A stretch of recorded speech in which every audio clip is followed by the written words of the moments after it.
entonces que Jesús volverá, con gozo acepté. Todos estos reyes y sus tierras tomó Josué de una vez, porque el Señor Dios de Israel peleaba por los israelitas. Josué 10:42 es el texto que nos lleva al estudio de la lección de esta semana. Dios pelea por ustedes. La lección de la semana pasada dejó un sentir un poco raro a sabor de labio, porque surgieron muchas preguntas. Me sorprendí al ver las inquietudes de las personas, de los hermanos. Y es que realmente no es fácil cuando nosotros hacemos una comparación y vemos la forma o el trato de Dios allá en el Antiguo Testamento y la forma de Jesús en su trato con el ser humano. Porque allá en el Antiguo Testamento vemos a un Dios ejecutando juicios, sentencias de muerte, pero en el Nuevo Testamento encontramos a Jesús que aparentemente está perdonando todo, como que está consintiendo todo. Mira, eso ha llevado a algunas personas, algunas iglesias, algunos cultos, donde no se utiliza el Antiguo Testamento. Hay iglesias que enseñan que el Antiguo Testamento, a raíz de algunas cosas que son incomprensibles para la mente del ser humano, pues es una carta que solamente se escribió para narrar hechos históricos, pero ya no son de uso para la enseñanza y el encaminamiento de la vida espiritual de las personas. Y han hecho algunas iglesias a la anulación total del Antiguo Testamento, justo porque algunas cosas aparentemente no es fácil comprender. Y entonces esta lección que pasó como que dejó ahí ese sentir, porque muchos no comprenden cómo es que todos los juicios que se dieron en los días de Josué contra estas ciudades cananeas, donde Dios ordena la destrucción prácticamente de todo. Entonces, cuando se ve al Nuevo Testamento y se encuentra a Jesús tan compasivo, tan misericordioso, y se hace una comparación, cuando es una comparación muy ligera, muy superficial, entonces no son compatibles. Y eso es lo que arrastra a muchos a no considerar o a no tomar en cuenta las enseñanzas del Antiguo Testamento. Dios pelea por ustedes, esa es la lección de hoy. Hay 5 elementos que se han considerado en el transcurso de la semana, y es justamente una manera o hacerle zoom a la pantalla, hacer un acercamiento, una ampliación, para poder tener un panorama un poquito más extenso y poder comprender, poder sacar conclusiones y entender un poquito mejor esas cosas que nos dejaron ese sentir en la semana que acaba de pasar. Mira, algunas prácticas que tenían esas ciudades y por las cuales alcanzaron la condenación o alcanzaron la ira de Dios, son algunas prácticas que cuando nosotros hacemos una consideración o una comparación con la realidad actual, uno encuentra muchas cosas que son comunes. Imagínate. Una de las cosas que hacían es que, de lo que la lección habla muchas cosas, pero solo quiero recalcar algunas que voy a comparar con la realidad que hoy vivimos.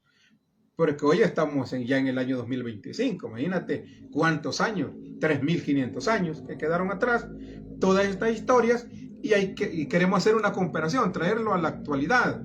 Imagínate que antes, en esos días, dice que para las personas era normal tomar a sus hijos y sacrificarlos, quemarlos, porque de esa manera ellos agradaban a los dioses. Y entonces,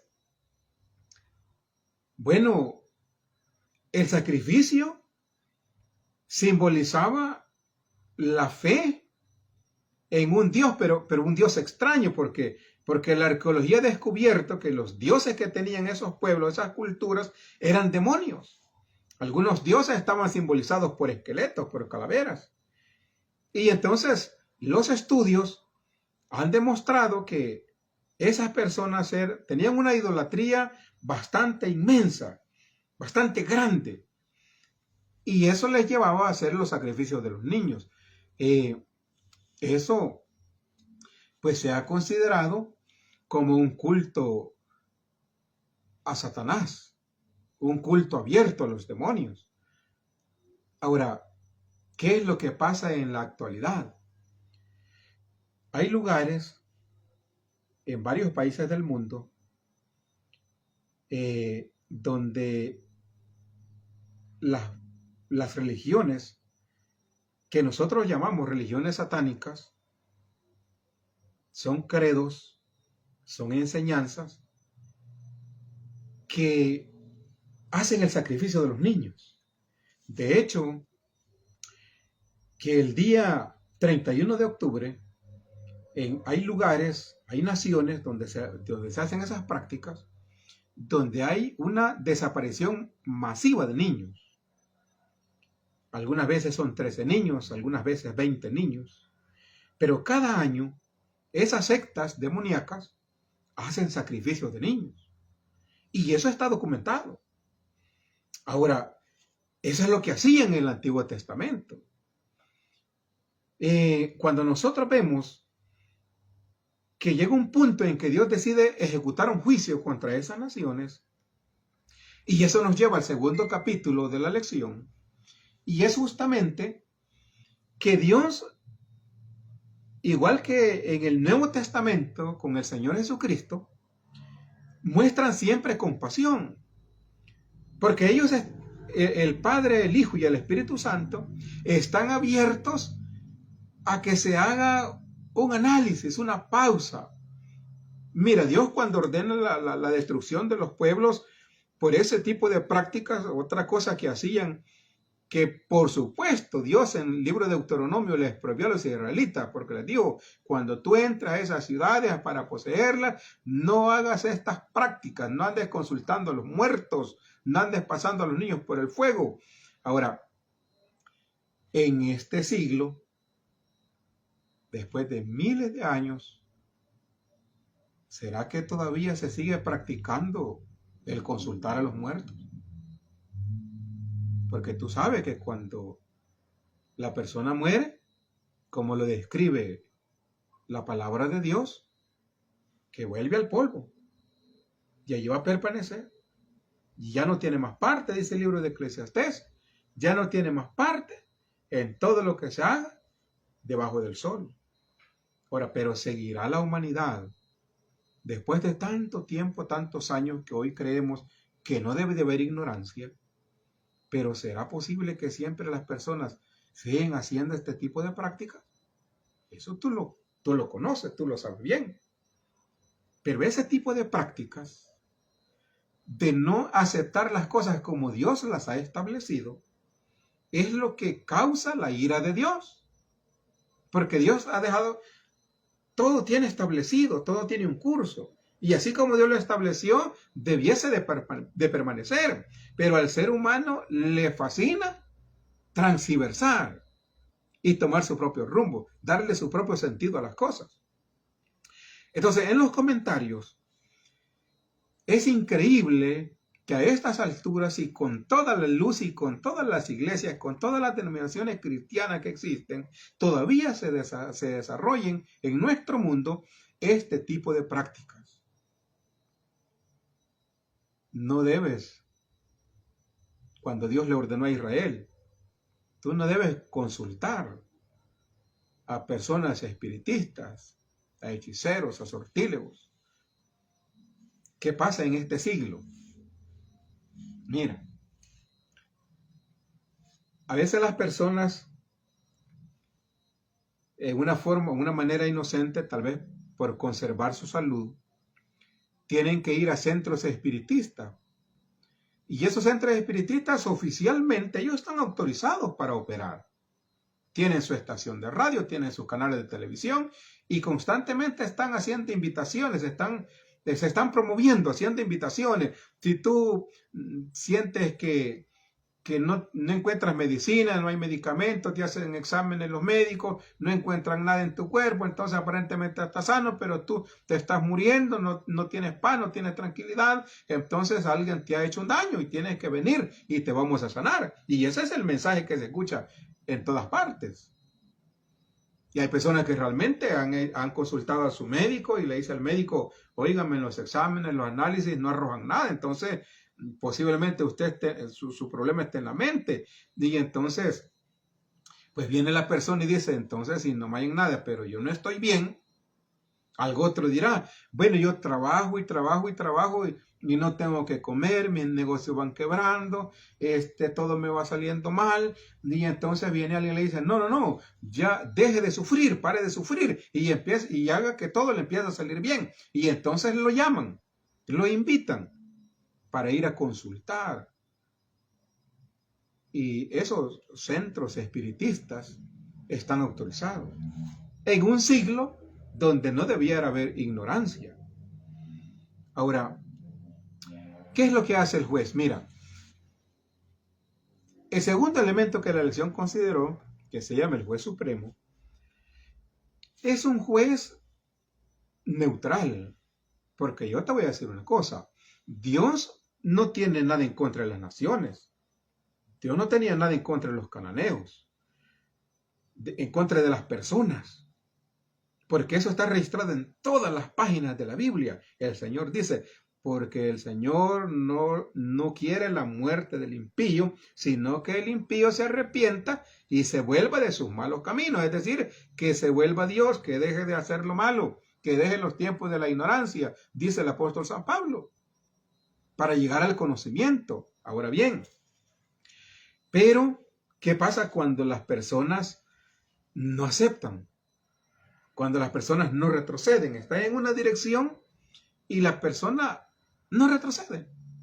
Sigue en la misma circunstancia, en la misma situación. Entonces es donde el juez de la tierra tiene que hacer un juicio. Y nota esto, debo dejarlo bien claro. En los comentarios de esta semana debo dejar bien claro que Dios no va en contra del ser humano. Dios va en contra del pecado, porque el problema del universo, el problema del gran conflicto, que es el conflicto de los siglos, el conflicto eterno, el conflicto que está detrás de todos los conflictos, es el pecado, por causa del pecado. Entonces Dios siempre va en contra del pecado. Ahora, cuando el pecado está en su pueblo, ¿qué crees tú que hace Dios? Porque Dios no dice, bueno, es que es mi pueblo, entonces como es mi pueblo. No. Porque cuando estudiamos el Antiguo Testamento, también vemos que en muchas ocasiones Israel fracasó, que los siervos de Dios fracasaron. Y cuando fracasaron, es porque Dios se había apartado. ¿Y cuándo es que Dios decide apartarse? Dios decide apartarse cuando el individuo, cuando el pueblo, pues, atrae hacia sí el pecado. Y Dios no tiene nada con el pueblo ni con el ser humano. El problema de Dios es con el pecado. Entonces Dios se aparta, y cuando Dios se aparta es como que se caiga la muralla, como que se caiga la gran barrera de protección, porque Dios solo se aparta y entonces se viene como un río que está detenido por un dique, por un estanque, y se viene todo sobre ti.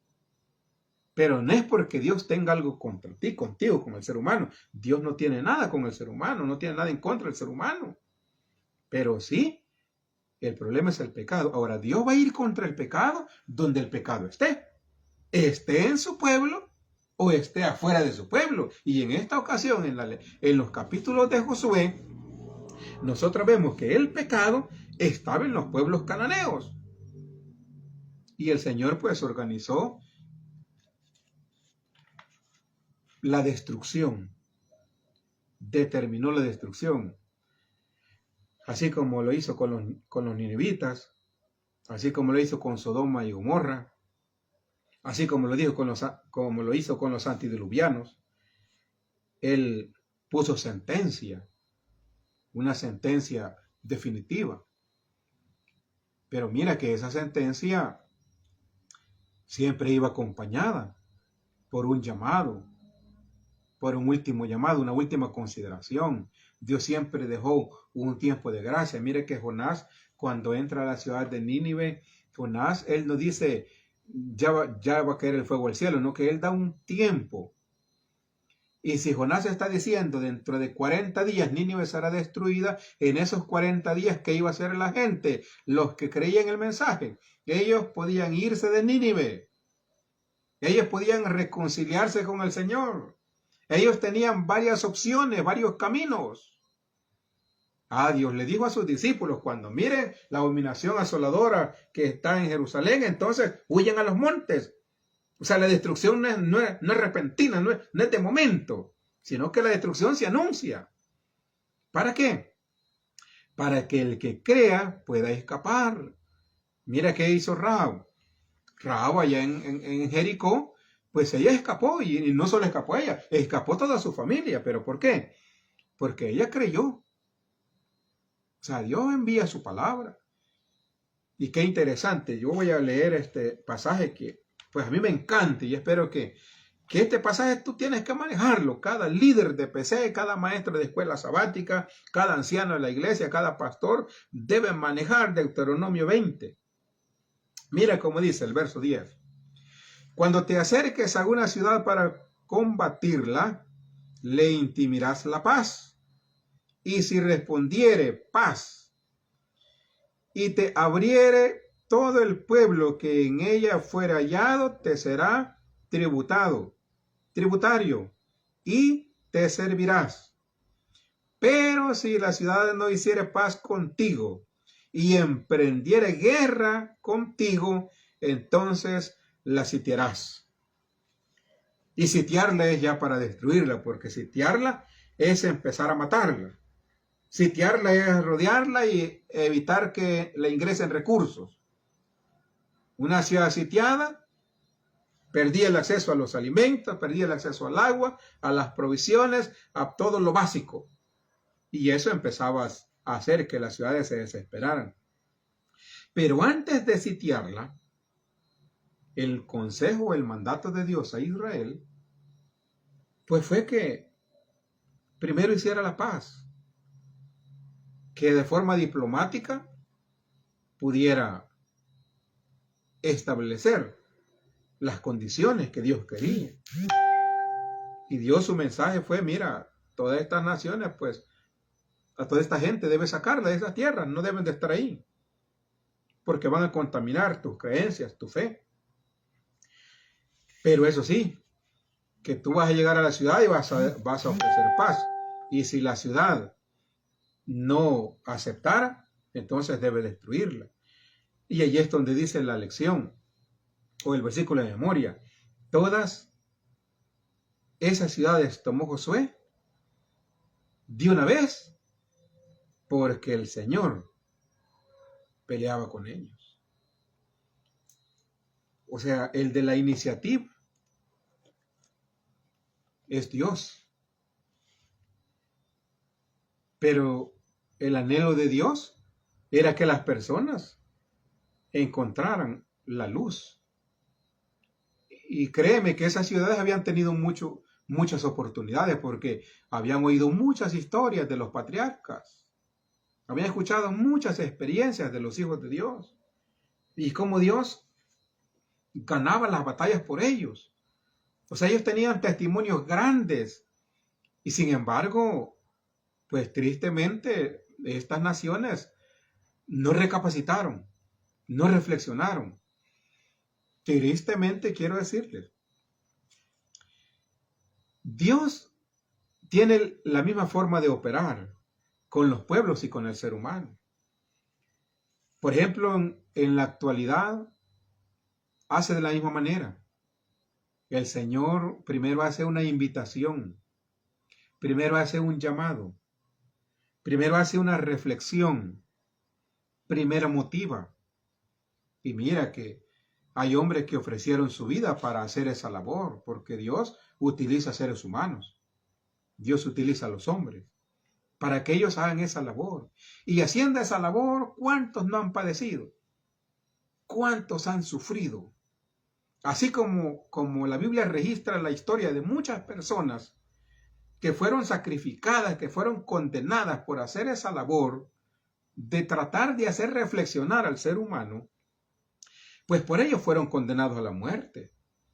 Y así como los apóstoles, en la época moderna, también los grandes reformadores tuvieron que pasar por todo eso. Igual, en estos últimos días, muchas personas van a tener que pasar por burlas, por cárcel, por problemas de trabajo. Diferentes circunstancias van a hacer que queden avergonzados, que sufran, que penen, solo por colaborar en la obra que Dios quería hacer. Y la obra que Dios quiere hacer no es destruir al ser humano, no es destruir a las naciones. La obra que Dios quiere hacer es acabar con el pecado. Porque el pecado, mi hermano, mi amigo, el pecado es un cáncer expandido, un cáncer que se extendió por toda la humanidad. Porque la Biblia dice, el pecado pasó a todos los hombres. Entonces, ¿qué es lo que hacen los médicos cuando encuentran un cáncer invasivo?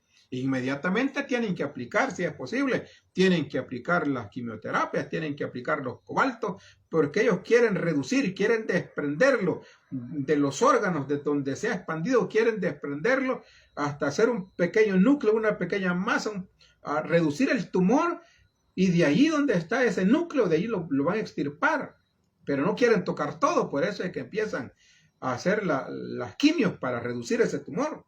Pues el pecado es un cáncer que se expandió en todo el cuerpo, y Dios lo que ha venido haciendo es tratar de reducirlo, y por eso es que llama a toda la humanidad a que se arrepientan, a que reconsideren, porque muchas veces la conducta del ser humano es réproba delante de Dios, y Dios le da la misma oportunidad que les dio a los pueblos antiguos. Ahora, si los pueblos antiguos no obedecieron y les pasó esa tragedia, ¿qué crees que va a ocurrir si hoy las personas no aceptan, no se arrepienten?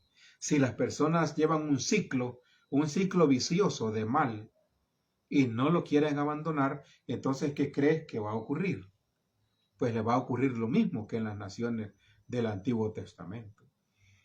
Así es que yo sé que muchos quisieran tomar la Biblia y cortar el Antiguo Testamento,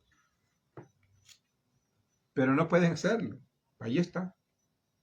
Y esas enseñanzas son historias que se escribieron para nuestro propio beneficio.